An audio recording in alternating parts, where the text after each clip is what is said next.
Okay, you want the real story? Fast, but, deep? We get it. Yeah. So today, we're diving into someone absolutely foundational to Christianity, but maybe not always the first name that pops up.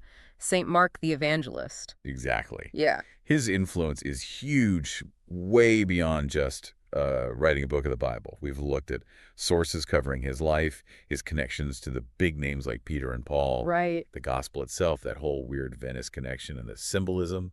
It's a lot. It is. So our mission basically is to pull out the really key stuff, what really mattered about St. Mark. Let's start with the basics. Where's he from? Okay, so tradition, particularly Coptic tradition, says he was born in Cyrene, that's modern-day Libya, probably around, say, 12 AD, maybe a bit later. Cyrene, Libya. Okay.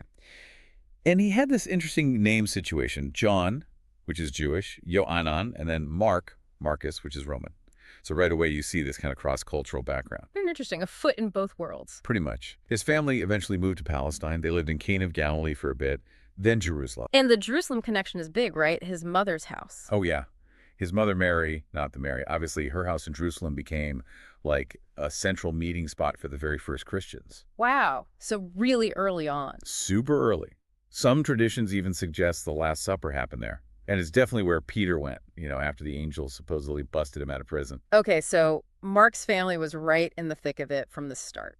Seems like it. Yeah. There's even this little bit of speculation, you find it in Mark's own gospel, about a young man who runs away naked when Jesus is arrested. Some think that might have been Mark himself. Huh. Just a detail, but fascinating. So he wasn't one of the main 12 apostles. No, not one of the 12. But some traditions, especially Eastern ones, do list him among the 70 disciples Jesus sent out in Luke's gospel. Okay. And the Coptic Church really emphasizes his role. They say his house was the place the disciples gathered after Jesus' death, and that Jesus even appeared there after the resurrection. So a really important figure in those earliest days. Definitely. And you see some of that reflected in his gospel, this focus on Jesus' power, the miracles, but also that messianic secret thing. Right, where Jesus tells people not to tell anyone who he is. What's that about? Well, it's debated, but one idea is that Mark wanted to show that understanding Jesus as the Messiah wasn't about like political power or overthrowing Rome. It was something deeper, revealed gradually. Gotcha. Okay, let's talk about Peter and Paul. Huge figures. How did Mark fit in with them? His connection with Peter seems incredibly close. Peter actually calls Mark my son in one of his letters. It feels very personal. My son. Wow. Yeah. And the oldest tradition, from a guy named Papias, says Mark basically acted as Peter's interpreter and wrote down Peter's sermons and recollections. That's the traditional origin of the Gospel of Mark. So Mark's gospel is like getting Peter's eyewitness account filtered through Mark. That's the classic view. It would explain why the Gospel is so direct, so action-packed, like Peter just telling the stories. Modern scholars have other ideas too, but that Petrine connection is strong. Okay.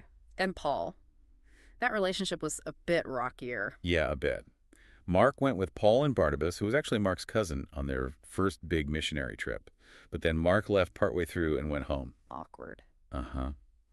Paul was apparently pretty annoyed about it. It even caused a split between Paul and Barnabas later. But they did eventually reconcile. Paul later writes about Mark being useful to him in ministry, so it worked out. Good. Okay, the gospel itself. You mentioned Peter's influence. When do scholars think it was actually written down?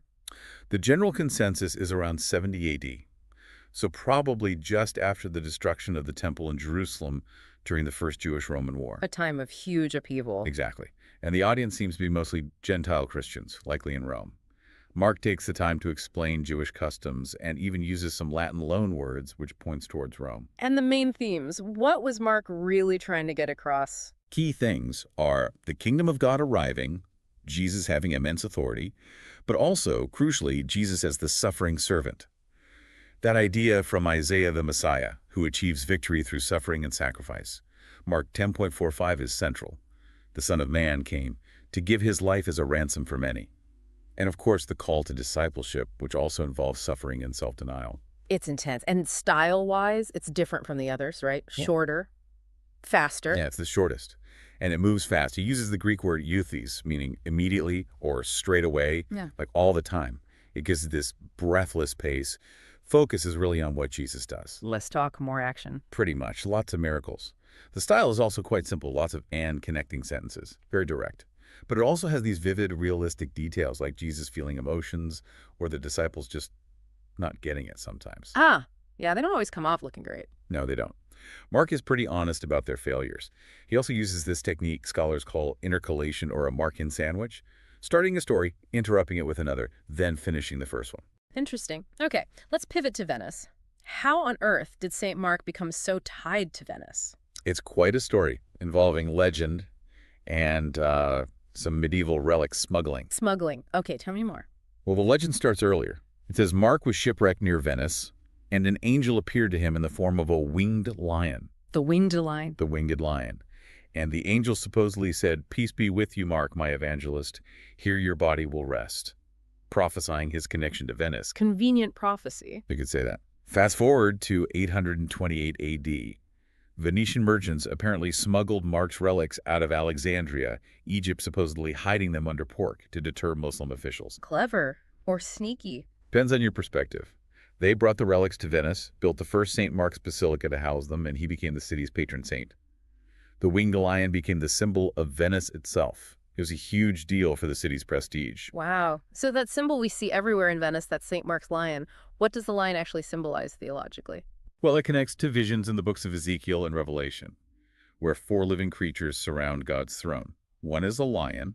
Traditionally, the lion represents royalty, majesty, so Christ's kingship. Okay. It's also linked specifically to Mark because his gospel begins with John the Baptist, described as a voice crying in the wilderness, often associated with the lion's roar.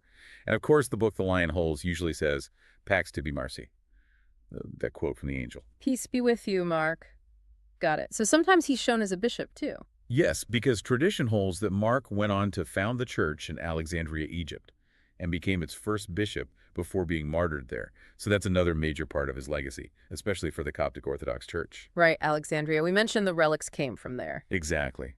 Though in a gesture of goodwill, some of those relics were actually returned from Venice to the Coptic Pope in 1968. That's good to hear. So summing up his legacy, it's pretty massive. Immense. You've got the earliest gospel, which heavily influenced Matthew and Luke. You have this defining portrayal of Jesus as the powerful but suffering Son of God. You have the founding of a major center of Christianity in Alexandria, and then this whole enduring cultural impact through Venice and art. Yeah, you see him everywhere in art, don't you? Always with the lion. Almost always.